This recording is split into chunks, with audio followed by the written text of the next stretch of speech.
ground too. I don't know if those are gonna. Except it's already at the ground. Move down the Little Rock. Wait, I gotta test. Daughter who lives Every there. time I We stand got up for daughter the on our pledge, side I who just knows like Little Rock. Yeah, that's where they jam live my now. knees That against has the gotta table. be about the I'm prepared this biggest time. pit hole in the world, isn't it?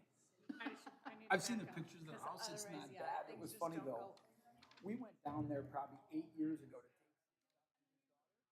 Yeah, like kind of a like 4-day up trip, here. he and I. And he says, I'm waiting.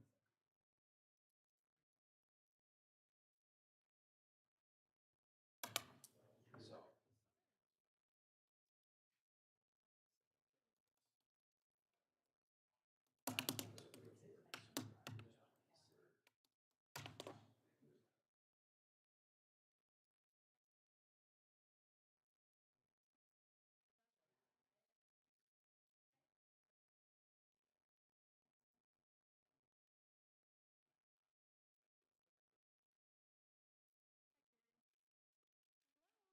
Who said that? Yes, Lord.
Have Alderman Kittle absent. Alderman Vries? Here.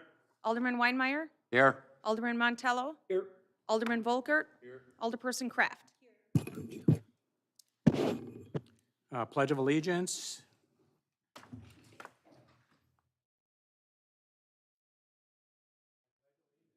Flag of the United States of America and to the republic for which it stands, one nation, under God, indivisible.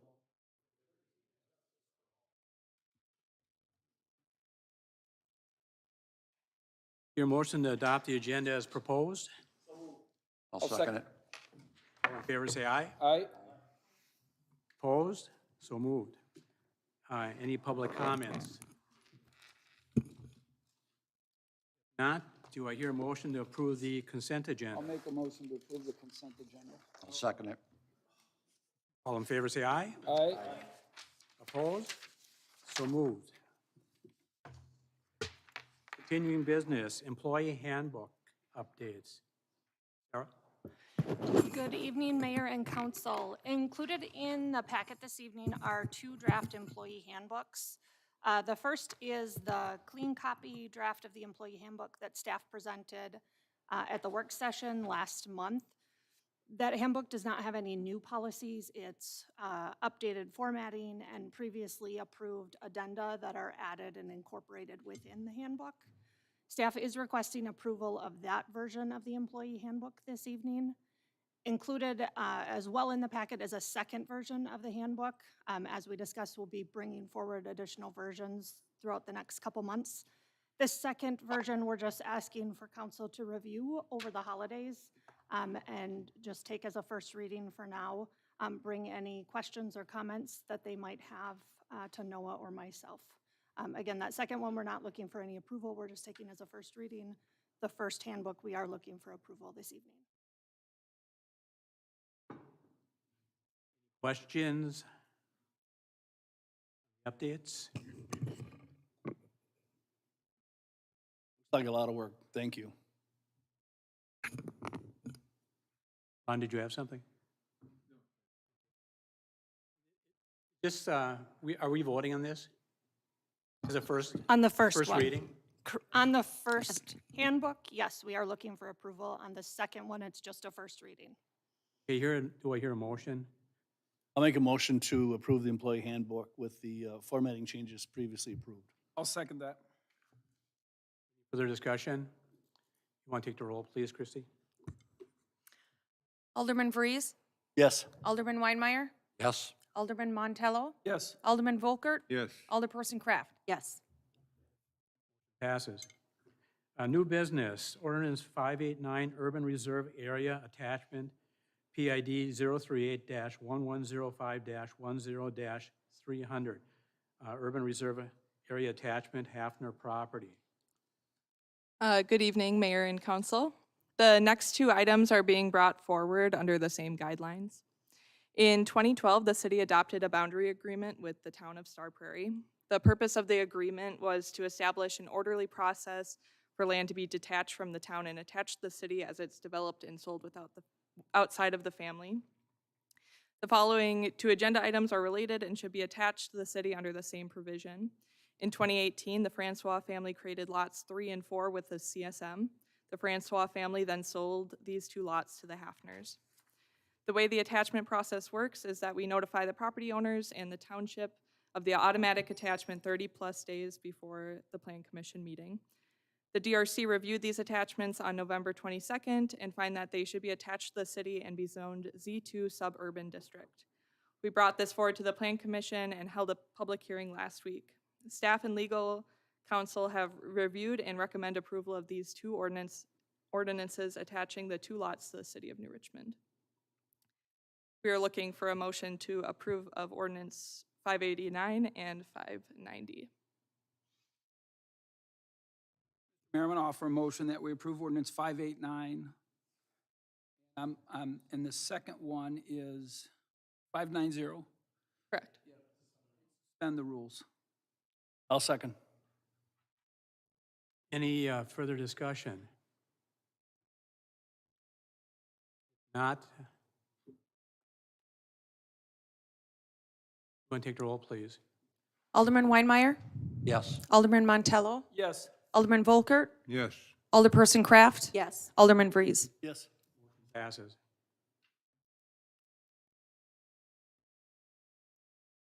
Next item is Urban Reserve Area Ordinance 588, Annexation Petition, Francois property. I think you missed 8.3, Mr. Mayor.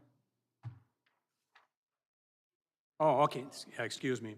Yeah, 8.3, extraterritorial jurisdiction CSM application, PID 026-050-20-000 and PID 026-1060-95-000, extraterritorial jurisdiction CSM Polfus. Nancy Polfus is applying for an ETJ CSM review process. This is subject to Plan Commission recommendation and City Council final action. The subject site is located within the 3 miles of the city and thus is subject to our approval. It is almost exactly at the 3-mile buffer. The proposed CSM is creating 3 lots with access to 100th Street. We've been working with the surveyor, Joe Granberg, and he's added a note on the CSM to allow additional right-of-way to be used for an expansion of 100th Street if the city ever decides it's needed in the future. The Plan Commission reviewed this application on December 6th and recommends approval to City Council. I'm going to offer a motion that we approve the ETJ application. PID 026-1050-20-000 and PID 026-1060. I'll second that. Any questions? Knock, do you want to take the roll, please? Alderman Montello? Yes. Alderman Volkert? Yes. Alderperson Kraft? Yes. Alderman Vries? Yes. Alderman Weinmeier? Yes. Motion passes. Ordinance 588, Annexation Petition, Francois property, and that's PID 036-1076-70-100 and PID 036-1076-30-000. Have a motion to approve the annexation petition. I think staff was going to give us a little. Yeah, the city has received an annexation petition from Patricia Palmer and Michael McNamara for 2 parcels equaling 60 acres within the town of Stanton. Annexation petitions are subject to the review of DRC, Plan Commission with a public hearing and final approval of City Council. Any future development of this land will have to go either through a CSM or a plat review process. The DRC reviewed this annexation petition on December 6th and found that it was consistent with the comprehensive plan and should be annexed into the city with the zoning designation of Z3 multi-use corridor. I offer a motion that we approve this annexation petition. Not read through the numbers again, but with the designation of Z3 mixed-use corridor. Through the ordinance 588, please. The ordinance 588. I was just going to say. Thank you. Have a second? I'll second that. Any further discussion? I have a couple of comments. I mean, everybody's going to get sick of me talking about this eventually, but I have concerns about traffic and congestion, and I think we need to continue looking at a long-range plan for determining how we're going to be moving traffic in and around the city of New Richmond. I think we're missed some opportunities already. I know it's a county issue as much as anything, but I think we as a council need to address this with the Plan Commission. That's all I got to say about that. So really, it's a matter of just making sure that we have addressed long-range traffic moving needs. Is Yes, really what your point is. and not only this area, but other areas of the city. As we have grown very, very fast, we need to make sure our transportation is moving as fast as we have these residents. We end up having collector and high-volume streets that were initially meant to be. Now, does the county take the lead on this because it's on a county road, or do we take the lead? Nope, so when it comes to plat review, that would all go through Plan Commission and City Council. In terms of our official right-of-way map, we're planning to bring that to our Public Works Committee meeting at their first meeting in 2023. I think that was last updated in maybe 2008. 2008, Yep. around that time. So obviously that was before the Sinker River crossing was completed in Stillwater, so there may be some things that still make sense. There may be some things that maybe don't make sense anymore and should be revised. So, but yeah, the plating process would all be through the city though. We'd have to work closely with the DOT in terms of what access is going to be allowed on 64 for this particular site. But otherwise, in terms of the land uses and lot size, the street classification, that would all be done locally. Any other questions? You want to take the roll, please, Christie? Alderman Volkert? Yes. Alderperson Kraft? Yes. Alderman Vries? Yes. Alderman Weinmeier? Yes. Alderman Montello? Yes. Passes. Next item is certified survey map application, Harvey Christensen, CSM.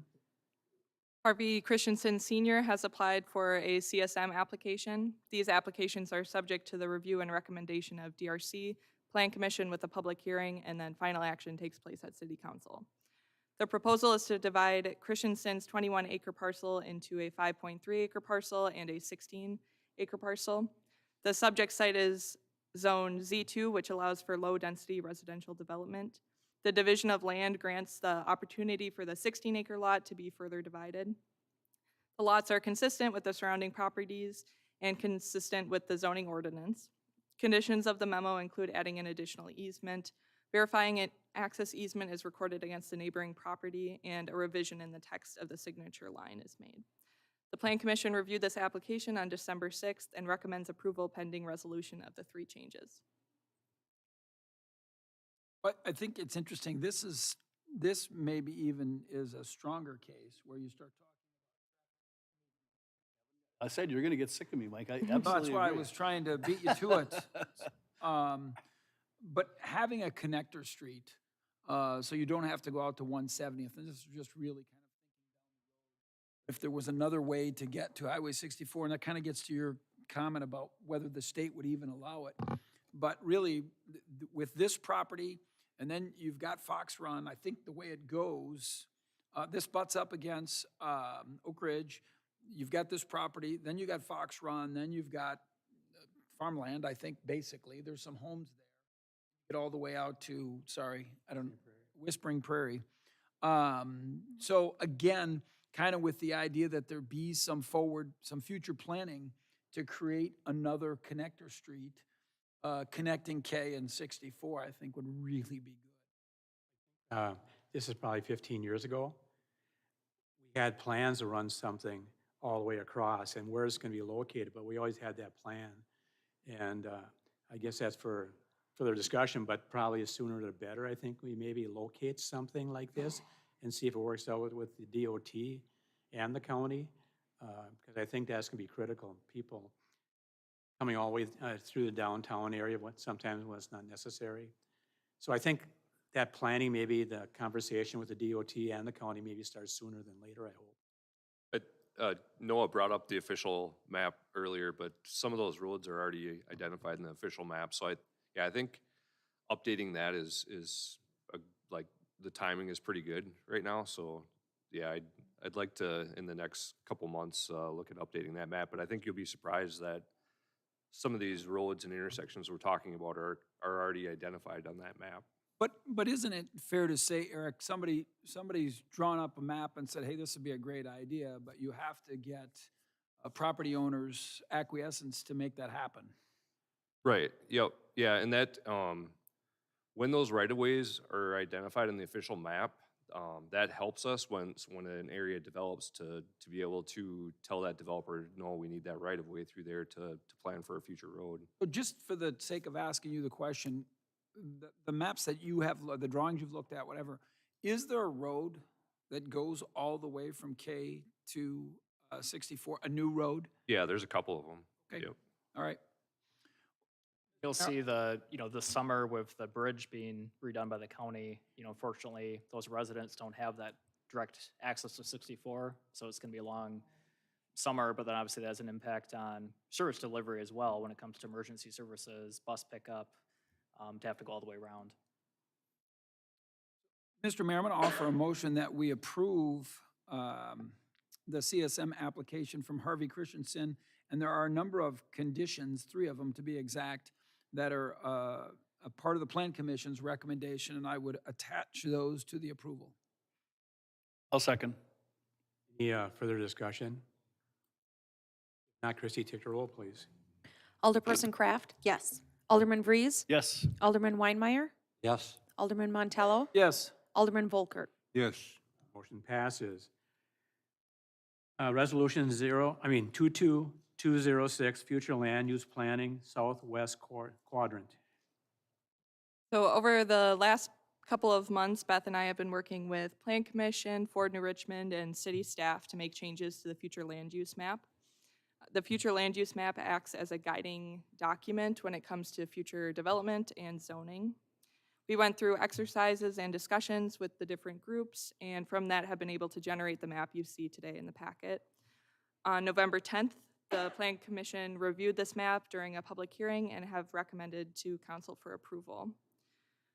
We will be working on the other quadrants of the city and ETJ jurisdiction over the next couple of months. But today we are looking for a motion to approve of Resolution 122206, amending the comprehensive plan. I just want to add that I appreciate the work that staff has done on this. It's really difficult. I was involved with one of those groups they gave me a blank map and they said, okay, here's some crayons. They were actually colored pencils. but they said, go ahead and color it in like you think the land use should be. Really hard to really kind of, you know, you tend to look at things and just say, well, I kind of along the river, kind of some rec use or whatever. It's just very difficult. I appreciate this start about future planning because we don't want growth to get ahead of us. So I'm going to offer a motion that we approve resolution 122206, amending the comprehensive plan for that area. I'll second that. Any further questions? Yeah, I do. And I appreciate the work of the planning commission and staff for doing all this work. The concerns I have about between existing and what the new will be is we've added a lot of density housing again, which that seems to be most of our growth. But we've actually taken away some of our business park land and moved it to. I have concerns about the city having business park land, industrial land for the city as opposed to just commercial. So that's my only concerns on this. I'm hoping that maybe other parts of the city we can find more business park. Pete, can I comment on that a little bit? I think that's Please. a really good observation. And when we went through this process, Forward Enrichment has really taken the lead on that portion in particular that you're talking about. So that area that would have been for industrial and just the thought process that they've had behind that of making that commercial, the reasons behind it. I think those are really important. And I think what we're looking at is some of the Casey property and some of that going to the south, moving that a little bit more into the industrial. So they're thinking about those things, and then there's some land up by the airport that's kind of some future thought processes. So I appreciate that. I think they made the right move. I think this is the right for kind of what's happening in this area, and maybe we can pull in some more commercial next to 45th Parallel and Lift Bridge and those types of things. So I think that was really looking forward for the Forward Enrichment Group. But you're correct. We do need to continue to look at industrial, and I think we've adjusted that a little bit as you look south. Thank you. And I don't have any problem with having more commercial property. I think that's always important too. But it's like, okay, we need some industrial and we need some commercial, and everything else is residential. And I get it. This is, as Mike said, this is very difficult to try and have a master brush of what it's going to look like in 15 years. 15 years ago, we didn't have any idea. Other questions? Want to take the roll, please? Alderman Vries, Yes. Alderman Weinmeier, Yes. Alderman Montello, Yes. Alderman Volkert, Yes. Alderperson Kraft. Yes. Passes. Will's Playground project. So, as many of you know, for the last 4+ years, Teresa DeYoung has been fundraising for Will's Playground. This would replace some of the existing equipment in Mary Park on the east side of the restrooms as you enter Mary Park. And they're actually at a point now where they've fundraised close to $500,000 for the project, thanks to a lot of different grants, generous donations, fundraisers, everything from penny drives at the elementary school to this summer getting a $100,000 donation from Kubota. So small donations, big donations, which really show a lot of community support for the project. And we're actually at a point now where we're looking to purchase the playground equipment using the funds that have been raised. And so this fall, we put out a request for proposals to a couple different playground companies that we've worked with in the past. And really just to see, what company would we like to work with on this project and which company would give us the best return on the investment. This project was done more as a RFP because there's so many different variations of swings and slides and climbers. You really can't put out specs and say, bid on this. It's really more of a RFP process to say what's the best company that we want to partner with, not just on the installation, but even, the long-term maintenance if there's things that break and that sort of thing. So included in your packet is the proposal from Lee Recreation, as well as a rendering of Will's Playground. And this was presented to the park board at their last meeting. They saw both proposals and recommended moving forward with Lee Recreation. And if the council was in favor of that this evening. Staff would work with Teresa DeYoung to finalize colors and swings and everything on there, and actually we would look to place the purchase order yet before the end of the year using the funds that they've raised.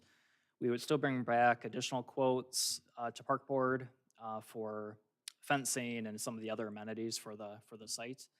And they are still fundraising it as well. So we have a meeting scheduled later this week, and they're very excited. It's something they've worked on. And in terms of timeline, equipment is usually 3 months out just for the manufacturing. In terms of installation, we would actually look to have this installed right after Park Art Fair. We'd like to do it earlier, but you never know what kind of weather we're going to have, and you don't want it to be half finished right before Park Art Fair and kids are climbing on it or things like that. So we would hope right in the month of June that really by the that following Monday after Park Art Fair is over, that they would start working on that. City staff would be involved with preparing the site or moving the existing equipment. If there's any equipment that can be repurposed, we'll certainly look to see if there's other parks that could use some of that equipment. It is older equipment, so some of it may have to be brought back as surplus or even just scrapped. There's some equipment there that dates back to the 70s that we probably aren't going to repurpose. There may be some things that look to be in good condition, but after we actually remove it, we may see things are warped or damaged underground. But we'll do our best, obviously, to salvage as much as we can. But the recommendation from the Park Board would be to select Lee Recreation as the supplier installer for Will's Playground and authorize staff to work with Teresa DeYoung to finalize the playground design and purchase order before the end of the year using the funds that they've raised. I'll add that I think Teresa DeYoung picked this one too. That's the one she really wanted. So I'd make the motion. I'll second it. further discussion? Can you tell me how much they have raised at this point, Noah? Total funds and commitments right now, I think, are about 475. They're hoping to reach $500,000 by the end of the year. So again, some of that will be fencing. We always want to save some contingency funds. Any work with unexpected things that may come up, landscaping, donor recognition signage. So we feel that this is spot on. Awesome, thank you. You want to take the roll, please? Alderman Weinmeier, Yes. Alderman Montello, Yes. Alderman Volkert, Yes. Alderperson Kraft, Yes. Alderman Freeze. Yes. Motion passes. 2022 third quarter tourism funding recommendations.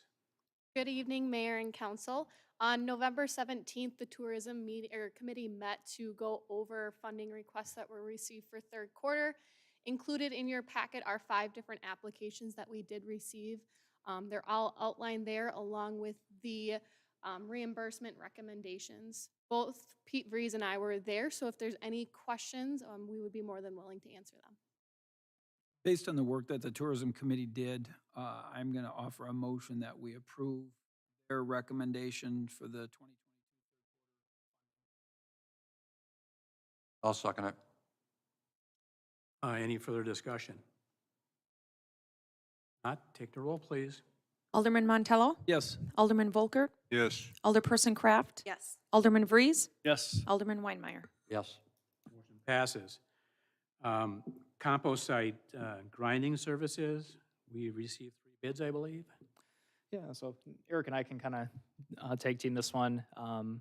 Rob Weldon, our operations manager, solicited quotes from 3 companies. We are recommending the selection tonight of Crescent Landscape Supply. They're currently located on the north end of New Richmond on Business 65. They had the low bid amount, $13,000. That includes transportation, hauling. If the city would like to keep any of the wood chips there for city projects or for residents, we can certainly do that. But otherwise, they would remove all the material that's there. And this would be done over the winter months. That way, in the spring, hopefully it's a clean site.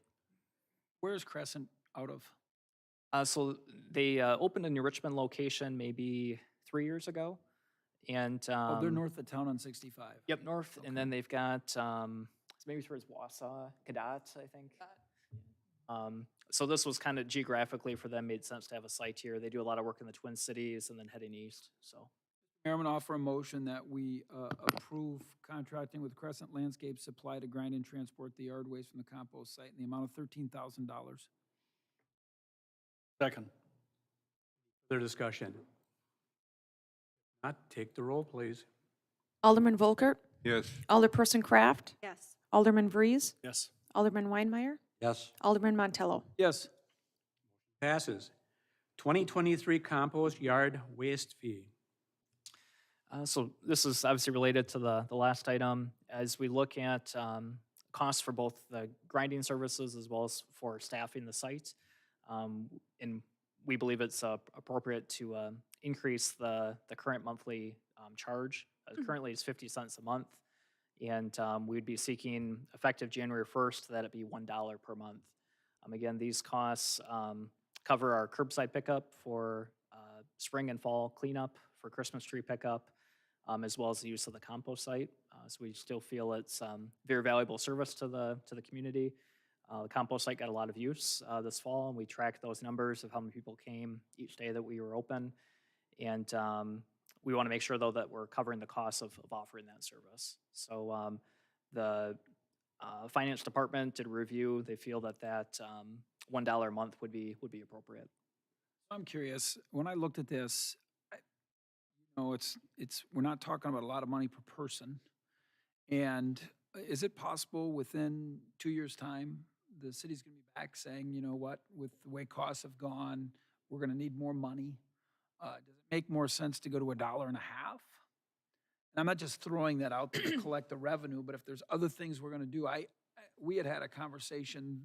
The council has been talking about this discussion about curbside pickup and maybe that changing. As of right now, is the plan to keep that the way that it's been?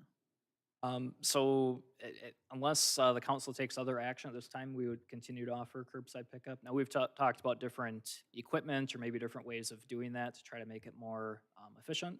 Same thing with Christmas tree pickup. We'll continue to offer that for this winter. We had a lot of discussion on that with the Public Works Committee. And, obviously at some of these things, similar sized communities may be changing their process, but really the discussion from Public Works Committee is it really felt these were very valuable services that residents really wanted to see continued. And so at this time, at least for 2023, we would plan to do our spring cleanup as we have in the past, same thing in the fall cleanup. And I think trying to, continue to hold firm when it comes to, we only pick up biodegradable bags. If we say these are the dates that we're doing it, we stick to those dates. We're not making 5 trips in a neighborhood because one person forgot to put something out. But at this time, we would plan to continue to offer the same services in 2023. And at this time, looking at similar hours for the compost site as well, where we had Saturday mornings and a weeknight. Now in the fall, as we got busier, we added an additional weeknight. I could see us likely doing that in the spring when it's busier. But now July, August, if it's a dry summer, we may not need as many hours out there. But it's interesting to me because when I look at the expenditures, I don't see anything for, I see an equipment expense of $5,500, but it seems like the trucks that we have on the road picking stuff up, do you think that really represents all the expense that we have relative to what we're doing with the stuff? That seems like an awfully low number. That used are based on our hourly rates for our vehicles, which I think uses based off the DOT standard. But I sort of agree with Mike on this here when I saw $1, because wages are going to be going up. It's wear and tear on the vehicles, those types of things. I think it should be at least $1.25, and then we'll have a surplus if needed for something. I don't want to see this raised every single year. Let's do it. I'd rather see it now and be $1.25, which is not going to break anybody's pocketbook, and it's a great service for the community. But like I said, it's equipment, it's wages, everything else, and those things can go up. And I'd rather cover it now than come back next year again. So I would propose $1.25. Must be the full moon, but I'm going to disagree with you. I think we're already collecting a surplus right now. We've got some room. I don't think you're gonna come back next year for more money. It might be 2, might be 3 years. I would rather come back in 2 to 3 years if we need more. Collect money because it's a one-time, easy time for us to do it now. That's my opinion. Well, I'm just gonna throw out there that it seems to me that if you have an increase now, and we're talking about really very little bit of money, to come back in even 3 years' time, we have a $22,000 deficit currently. For the that deposition, yeah. that the general fund ate. And I wasn't involved in drafting the proposed situation for next year. Man, that looks conservative to me in terms of expenses. So I don't disagree with you, the concept that we don't collect just for the sake of collecting. But it's funny, what I heard from the folks that I talked to really put a heavy value on curbside pickup. A lot of folks don't have a way to get out there. And I think based on the conversation that we had, kind of around the fact that maybe we were gonna move to not doing curbside pickup and maybe doing something different for Christmas trees, having a drop off. And it sounds like we're gonna stay the course as what we're doing. And I guess my point is I want to make sure that it's properly funded. So next fall, we're not having a discussion again about, well, maybe we shouldn't be picking stuff up, because that means a lot to some people. That's just my feeling about it. I think that I would want to make sure it's funded correctly when you consider, I guess you said the hourly cost of a truck, right? We use the chipper. I'm not really trying to put you through an exercise right now, but it just seems like $5,600. You got the big loader out there moving the stuff around. That just does not seem like very much money considering what we do. So, And I agree with you. I heard from a lot of people about, go ahead and charge me more, but we do want to have a compost. and I think they like the pickup. So, we have not raised that rate since Several years. Ever. you were still in high school. Right. He wasn't here. That was 3 years ago, but Yeah, 6 anyhow. months ago, right? Continue motion. I guess I'm gonna offer a motion that, we increase the rate to $1.50. That's my motion. Any further discussion? If not, take the roll, please. Alderperson Kraft, No. Alderman Vries, Nope. Alderman Weinmeier, Yes. Alderman Montello, Yes. Alderman Volkert. Yes. Motion passes. $1.50 for the compost. Declaration of surplus equipment. Eric, is that you? Yeah, so the water department identified these 4 pieces of equipment as surplus materials. It was approved at the December 7th Utility Commission to move forward with declaring them surplus. So we're just looking for the council to approve them as surplus, and then we'll get them auctioned off. Eric, do those chainsaws work? The chainsaws work? Yeah. You know. What I don't- chainsaws? There's no chainsaws on the list. Submersible pumps? Sorry, I'm looking at a list from April 12th, 2021. When I hit my deal, that's what came up. If We you can sold find those those already. chainsaws, they, There you go. You had me nervous that I was looking at Please. Ron's just offered to help me, so I'm sure we're gonna be in good shape here. All right, whatever it is, I'm gonna make a motion that we declare it surplus equipment. I will second. Any further discussion? Mike, you want to change? Put the chainsaws back on there. Yeah, put the chainsaws back on there. Take the roll, please. Alderman Vries, Yes. Alderman Weinmeier, Yes. Alderman Montello, Yes. Alderman Volkert, Yes. Alderperson Kraft. Yes. Passes. 2016 and 2017 shared ride taxi van replacements. Our 2016 and 2017 taxi vehicles are long overdue for replacement. As all of you know, there's been supply chain issues. We've actually set aside funds in 2021 and in 2022 for new vans. So far to date, we've gotten 0 new vehicles, so those vehicles continue to be out on the street.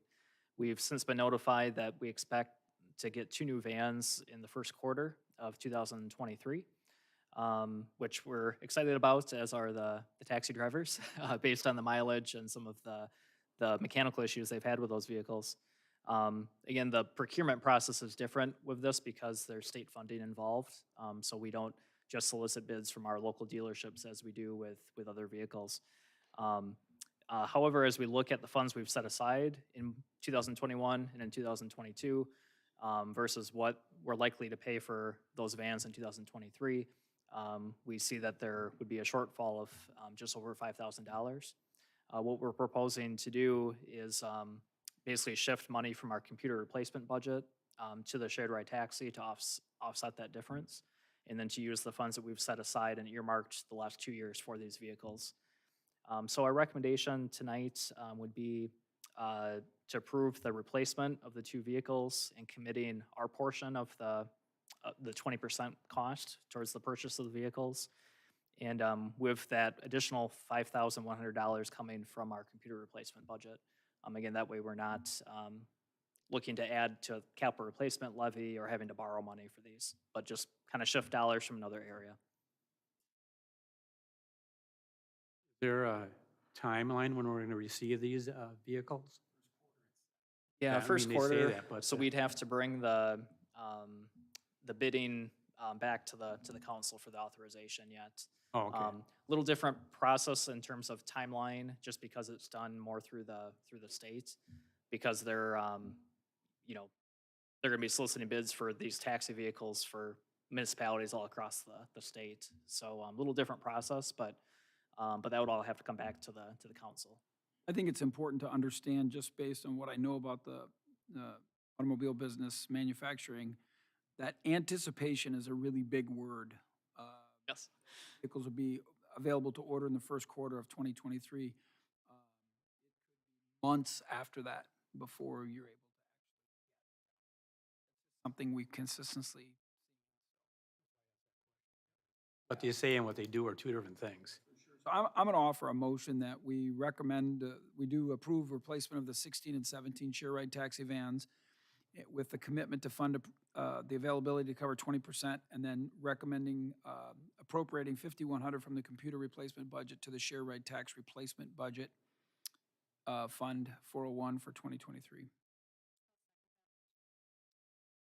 Any further discussion? Assuming that the computer budget is going to be okay without that money for now? Yes, we believe it will be. Figured you had that, figured. Not getting their computer this year. There you go. Yeah, they're not chainsaws. No chainsaws. You want to take the roll, Christie? Alderman Weinmeier, Yes. Alderman Montello, Yes. Alderman Volkert, Yes. Alderperson Kraft, Yes. Alderman Vreeze. Yes. Motion passes. Police Department K-9 vehicle. So the K-9 vehicle has had some mechanical issues since this fall and has been out of service. Now, thankfully, that's actually kind of coincided with K-9 Storm actually had surgery this fall, so she's been out of order as well as the vehicle. She's planning to be back towards the end of December, back in full service. And so, unfortunately, at this time, we don't have a clear anticipation or ETA when it comes to when that vehicle is going to be ready to be back on the road. The chief of police spoke even just last week with our local Ford dealership, and we don't know if it's going to be a couple more months or it could be another year. And you can't just put the K-9 in another squad car. If you're familiar with the K-9 vehicle, the back portion has the cage and you have that separation. You know, Storm doesn't just ride in the front seat or something. And so it is a more specialized vehicle. And you're not really able to find, hey, we can lease a K-9 squad. It's really looking to see on the used market, is there something that we could purchase, use until our own vehicle is back in service, and then look to resell the one that we would procure. So Chief Ehrlich, through the kind of his networks of other police chiefs in the state, was able to find a vehicle down in the Milwaukee area that's available for sale. They actually just got a new dog, and so they're looking to get a new vehicle at the same time. And we would look to do an inspection, test drive, all we've seen at this point are photos of it, but make sure it operates well. We don't want to be taking a vehicle off someone's hand and then find out that we're paying to fix a vehicle that we just got. But we feel that the asking price for the vehicle is fair. We would look to use some funds from the Canine Fund, which has been through donations over the years. And then the other half of the funds would be from hail damage proceeds that we've had for several years.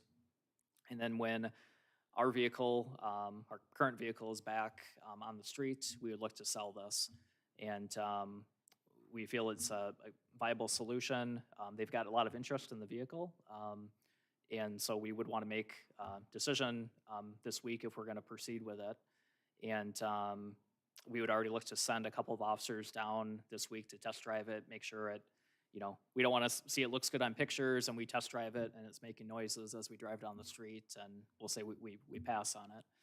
But the price, including your packet, we have a couple photos just of the exterior of the vehicle.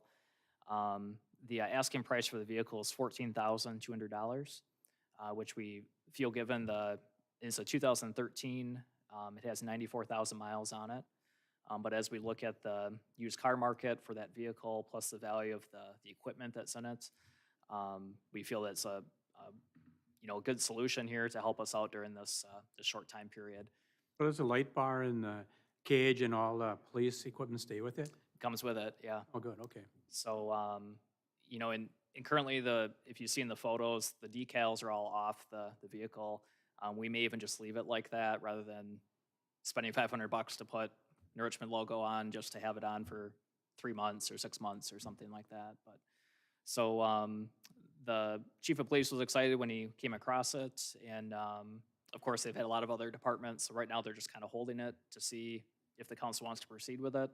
We would already send officers down tomorrow to take a look at it. That way, if we're going to pass on it, the other departments can have a shot at it. So You got first dibs. right, as of right now, yep. Make a motion to approve the recommendation of Chief Ehrlich. Sorry. That's okay. I was just going to ask Mike a question. Just in terms Wanna of second it? What's that? Want to second it and then? Not yet. I'll second the motion. Go Okay, ahead. now we can have discussion. From what you know about the used car market, I mean, is it typical that, like, how do we know? I mean, is there an opportunity for us to get a mechanic to come and certify the vehicle? Could we ask the police department that we're purchasing it from to have a mechanic certify it? I mean, I don't know what the process is, but that's, I would for an say, interim solution, it seems like a lot of money to spend to not really know, like, if it's I good. I think that the recommendation should include that, I'm sorry, where did you say it was? Did you say Burlington? Greendale, Greendale, yeah. it's by Milwaukee. Yep. Actually, that if they could make an appointment to take it somewhere and have it looked at. Because there's no way, yeah, I do know some people who could drive it and kind of give you a sense. Obviously, that's not getting it up on a lift and tearing into it. But I don't think that's a bad idea. I will tell you this, that amount of money doesn't hit me, based on the pricing that I've seen, that doesn't hit me like, why, that's a crazy high number, because the whole used car market's in such a state of flux. But I think you bring up a good point. We don't want to spend the money on something that a week later needs an engine. And definitely that can happen, but I think to Carrie's point, if we could at least do some mechanical due diligence so we have a sense of what we're getting into, I think that's a good idea. And obviously, they're not going to bring it back. They're not going to let us bring it back here and have somebody look at it. Right. So they really need to do that there through their contacts. I think it's a great point. And we can certainly have the officers arrange for that. I know that the Greendale Police Department is more than willing to, I mean, they have all the vehicle maintenance records and things like that they're happy to share. And Yeah, it'd be nice to know if we're looking at a transmission issue in, potentially a couple weeks, and then we're $14,000 out and we still don't have a vehicle. So, and I mean, I feel more comfortable saying if you need to spend a couple $100s to get that diagnostic kind of check done or whatever you call it. I feel a little more comfortable with that Yeah. first. I don't know. I don't think I need to change the motion, do I? To add that extra. No, that, yeah, we can make sure that that's addressed. Yep. Further discussion? So the motion then is approve purchase contingent on a satisfactory Yeah. Report. report from a certified mechanic or something like that. Yeah, I'm I happy mean, maybe to. maybe officers say there is, I don't know. I mean, who knows? Maybe he or Katie has. Pete will change it to add that. Mike, want a Yep. second? Yeah. Good. Now, any further discussion? Not, take the roll, please. Alderman Montello? Yes. Alderman Volkert? Yes. Alderperson Kraft? Yes. Alderman Vries? Yes. Alderman Weinmeier? Yes. Motion passes. Request for authorization to solicit bids. Yeah, so staff is looking for authorization to solicit bids for 4 different items. These items were all identified in the CIP for this year. The first item is well number 4, rehab. So it's a routine maintenance that's done on all our wells every 8 to 10 years. They essentially take the entire well apart, assess it, and then fix what needs to be fixed and put it back together. Well number 4, generator. Well number 4 is the only well in the city that does not have a generator. So if we had a prolonged power outage, we would not be able to operate that well. Truck replacement, number 62, that truck was actually identified 2 years ago to be replaced. We just haven't been able to replace it because of shortages of vehicles. And then the televising equipment, that we spend about $30,000 a year televising our sewer mains. The idea was brought forward to possibly purchase equipment and do all the work in-house. So this would be going out and getting some quotes for the equipment. The price listed there, we're hoping is a little conservative. We're hoping it comes in much lower than that. But basically, we're just looking for authorization to go out and get bids. This isn't obligating you to spend any money. We'll bring the bids back for approval by the committees and the council. What it's worth regarding that 3/4 ton truck, I think it's possible. Not so much you being able to order it, but finding it in inventory. As long as it's gas.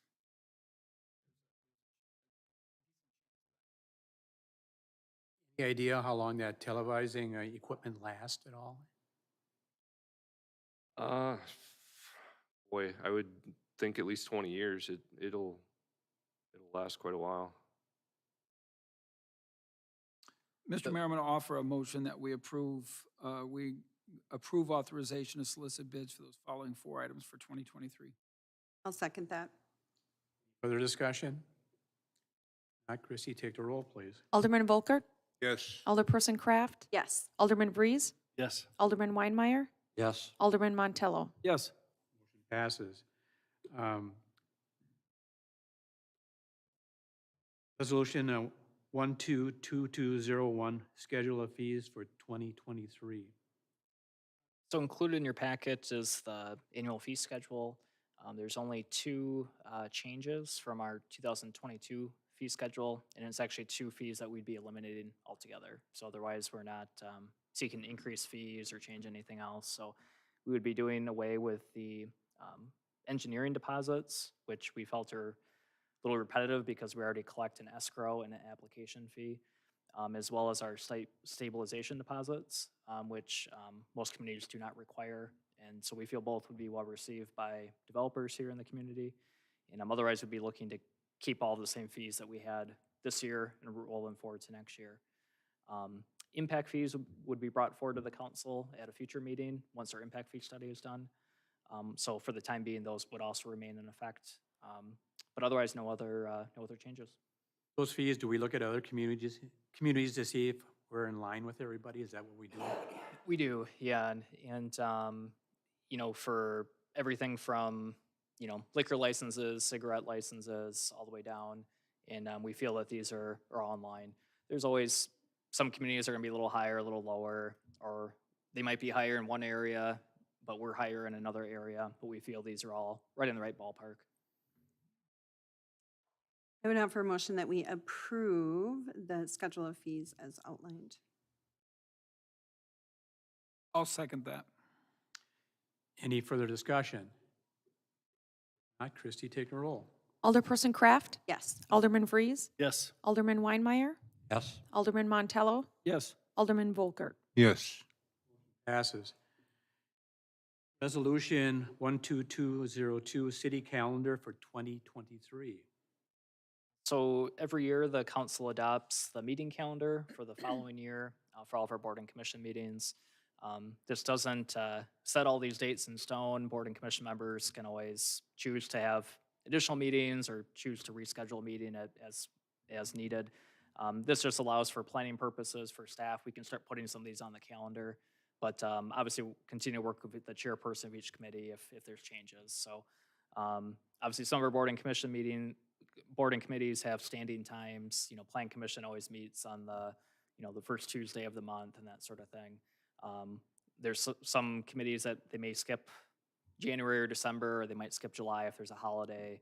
We look to see if there's any conflicts with elections or things like that. But otherwise, we typically look at when the committees met this past year and kind of roll forward those same dates unless there was a major change. So we would look for approval this evening for the 2023 city calendar. I'd make a motion to approve the calendar.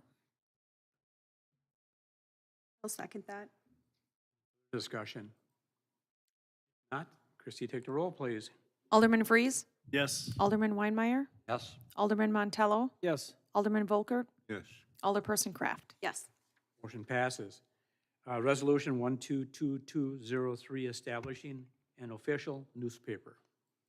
So now that we are a third-class city because of our population being over 10,000, on an annual basis, we have to adopt a resolution or ordinance, a resolution, I'm sorry, so that we're stating what our official newspaper is for publication purposes. So we've, for several years, have used was in Richmond News. We use the Star Observer at this time. We just never have had to have a formal resolution stating that. So this is just more of a formality that's required. So we would recommend approval of the resolution establishing the Star Observer as the official city newspaper. Mayor, I'll offer a motion, we approve Resolution 122203. I'll second that. Any further discussion? Can we call it third tier instead of third class? I like that better too. We're a first class city. Take the roll, please. Alderman Weinmeier, Yes. Alderman Montello, Yes. Alderman Volkert, Yes. Alderperson Kraft, Yes. Alderman Vries. Yes. Any communication and miscellaneous? I've got one. We're going to have a celebration here in the chambers on Thursday at 11 o'clock for a substantial donation to the VFW project at the Freedom Park Center. And if anybody wants to come, they're invited, and there'll be some refreshments with that. So 11 o'clock Thursday morning. Any other pardon? Yeah. Any communication or miscellaneous? If not, I'll offer a motion that we go into closed session. Statute, do I need to say all You can just say as noted on the agenda. that? As noted on the agenda.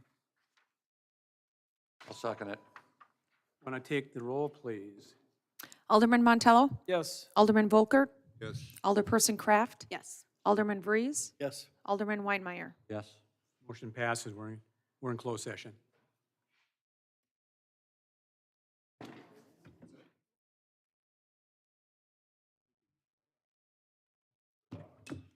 Carvana, and then they'll deliver it.